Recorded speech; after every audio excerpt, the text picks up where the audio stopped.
Selamat petang, salam sejahtera. Terima kasih kerana bersama dengan saya di Nazilin Unity Channel. Mungkin Anda sedang berada dalam keadaan jam, mungkin ada dalam perjalanan pulang balik kampung. Saya mengucapkan selamat balik kampung, berhati-hati memandu, jangan sampai berlaku micro slip. Hari ini isu paling hangat apabila Tun Mahathir Mohamad ataupun pejuang menyatakan dan mengesahkan bahawa mereka mungkin akan bertanding untuk PRU15 di Sabah. Aku nak tergelak sampai nak melompat sampai ke atas awan dengan berita kali ini. Aku tak sangka dapat berita yang seperti ini, tak sangka pula dapat laporan seperti ini apabila mengatakan pejuang nak bertanding kat Sabah. Ya, ini memang sangat lucu. Tak sangka pejuang benar-benar nekat untuk berjuang di Sabah pula. Atok atau Tun Mahathir cuba-cuba nasib pula di Sabah. Masih tak ingat ke insiden PRN Johor dan Melaka? Yang paling teruk di PRN Johor apabila semua calon mereka, calon parti pejuang, semuanya lesap wang pertaruhan ataupun hilang deposit. Nak cuba pula di Sabah. Jadi ini aku nak katakan kepada parti pejuang, kepada Tun, pada pendapat saya, pejuang memang langsung tiada pilihan. Tidak akan ada peluang di Sabah untuk menang. Saya sebagai rakyat Sabah, saya ingin mengatakan bahawa kalau pejuang nak bertanding kat Sabah, mustahil mereka untuk menang. Mustahil. Aku berani kata, tak mungkin pejuang akan menang kat Sabah. Ada beberapa isu, ada beberapa perkara yang menjadi alasan kenapa parti pejuang tidak mungkin akan menang di Sabah dan tidak mungkin akan berpeluang membentuk, apalagi kalau kerajaan. Aku sebenarnya tergelak lah sebagai orang Sabah. Aku rasa lucu lah apabila pejuang ni masuk kat Sabah untuk bertanding. Sama lah kali apabila Parti Warisan mengumumkan bertanding dan akhirnya bertanding di Semenanjung. Mungkin orang Semenanjung juga gelak. Lucu apabila Warisan bertanding di Semenanjung dan terbukti Parti Warisan tidak menang satu pun parti di Johor baru-baru ini. Pejuang di bawah pimpinan Dr. Mahathir Mohamad tiada peluang untuk berjaya di Sabah jika bertanding pada pilihan raya umum akan datang. Alasan saya ini turut disokong oleh dua orang penganalisis politik terkenal Malaysia, yaitu yang pertama Oh Ei Sun. Beliau mengatakan bahawa parti berasaskan kaum tiada tarikan di Sabah kerana kebanyakan rakyatnya mempunyai keluarga dan pelbagai latar belakang etnik dan kepercayaan agama. Ini saya setuju dan kami sependapat. Saya di Sabah saya dapat melihat dan mengalaminya sendiri. Di Sabah ni uniknya adalah dalam satu rumah ada muncul, boleh ada. Kalau kamu orang Semenanjung, Tanah Melayu, Tanah Melaya atau di Melaya, mungkin kamu tak pernah datang dan kamu tak tahu. Jadi aku nak bagi tahu kamu semua, kalau di Sabah dalam sebuah rumah boleh sahaja wujud beberapa agama dan juga beberapa bangsa dalam satu bumbung satu rumah.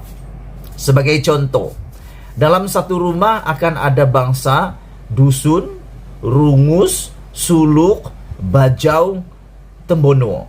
Dalam satu rumah.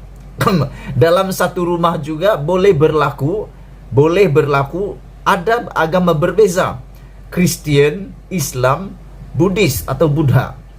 Bagaimana itu berlaku? Kerana di Sabah ramai yang bapaknya beragama Kristian, anaknya kawin dengan orang Islam, anak satu lagi kawin dengan Buddhis, dan bangsa mereka pula berbeza-beza. Jadi ini menyebabkan kepelbagaian di dalam latar sosio budaya politik di Malaysia, di Sabah. Jadi betul lah yang dikatakan oleh Oi Ei Sun ini, sukar parti politik yang berasaskan kaum untuk menang kalau di Sabah. Tapi ada pengecualiannya. Ini boleh dapat diatasi dengan syarat. Mungkin boleh berlaku apabila kedudukan ini boleh berubah sekiranya ada pengagihan sumber, maka itu dapat menolak parti berasaskan kaum. Katanya, kata Oi juga, ramai rakyat Sabah masih menyalahkan Mahathir. Ini adalah sebab kedua mengapa Mahathir pasti ditolak di Sabah kalau dia bertanding, kalau pejuang bertanding di Sabah. Kenapa? Kerana ramai rakyat Sabah masih menyalahkan Mahathir berhubung projek IC. Orang Sabah pasti sinonim dengan projek IC ini, termasuk saya. Kami selalu bercakap, berbincang, memberi pendapat, berhujah, macam-macam sehingga timbul isu untuk memperkenalkan IC Sabah. Tujuannya adalah untuk mengenal pasti parti atau pendatang asing tanpa izin, mengenal pasti IC palsu yang dikatakan sudah ada dalam kalangan rakyat Sabah. Dan ramai rakyat Sabah yang masih menyalahkan Mahathir berhubung projek IC ini. Istilah yang sering digunakan bagi dakwaan pemberian kerakyatan secara sistematik kepada pendatang dengan memberi mereka kad pengenalan pada sekitar tahun 1990-an. Ramai rakyat Sabah menyalahkan Mahathir kerana mencetuskan projek IC yang mereka fikir membawa masuk pendatang yang kadang-kadang mempunyai dokumen. Beliau berpendapat sebaliknya, berpendapat ini diamalkan bertahun-tahun sebelum projek IC lagi. Pada Selasa, Presiden Pejuang Mukhriz Mahathir berkata, parti itu berhasrat bertanding di Sabah. Pada PRU15, setiap kali aku baca tajuk ini, aku macam nak tergelak sajalah. Sebab pejuang dah kala teruk di PRN Johor, tidak ada satu pun yang dapat semula wang deposit, tapi berhasrat pula bertanding di Sabah. Sehingga kemarin Bung Mukhtar mengatakan ini satu perkara yang lucu, lawak, kerana mereka sudah lupakah dengan kekalahan teruk di PRN Johor menurut Bung Mukhtar. Namun ia masih belum memutuskan bilangan yang ditandingi oleh kata Mukhriz Mahathir. Cawangan negeri parti itu akan dilancarkan secara rasmi pada 22 Mei. Namun pemimpin BN Sabah Bung Mukhtar Radin juga memperkecilkan peluang pejuang. Itu yang saya cakap, Bung Mukhtar ni kan, kalau dia cakap memang tiada lapis-lapik, tiada lapik langsung. Jadi apa Bung Mukhtar cakap, tiada langsung peluang parti pejuang menang di Sabah. Tapi secara rasmi 22 Mei ada cawangan di Sabah. Tak apalah, buka saja cawangan sebanyak mungkin pun, buka saja, tidak masalah. Karena sekarang ni parti politik yang ada di Sabah pun sudah memang banyak, tapi banyak juga yang kalah teruk. Penganalisis Universiti Malaysia Sabah juga, Lee Kwek Tiong juga berkata beliau tidak melihat sebarang ruang untuk pejuang di Sabah, menyifatkan arena politik negeri itu sudah sesak dengan pelbagai parti seperti KDM diterajui bekas naib presiden warisan. Saya tidak nampak ruang untuk pejuang di Sabah, katanya. Kita lihat seramai 447 calon bertanding untuk 73 kerusi pada PRN Sabah 2020 dengan majoriti daripadanya kehilangan wang deposit. Lee berkata kewujudan projek IC boleh dipertikaikan, tetapi tiada siapa boleh menafikan peningkatan mendadak populasi Sabah pada tahun 1990-an.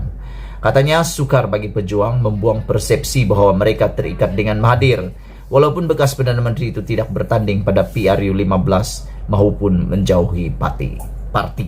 Sekian dulu isu kali ini. Aku tergelak sebelum kita berpisah. Maafkan saya kalau mungkin Anda adalah penyokong kepada parti pejuang.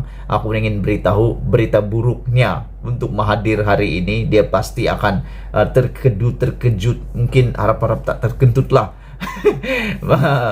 Kalau bertanding di Sabah memang tiada peluang lah untuk menang. Itu dulu untuk kali ini. Kita berjumpa lagi. Semoga Anda memandu dengan baik, dapat memandu dengan selamat. Jangan sampai tertidur. Bye-bye.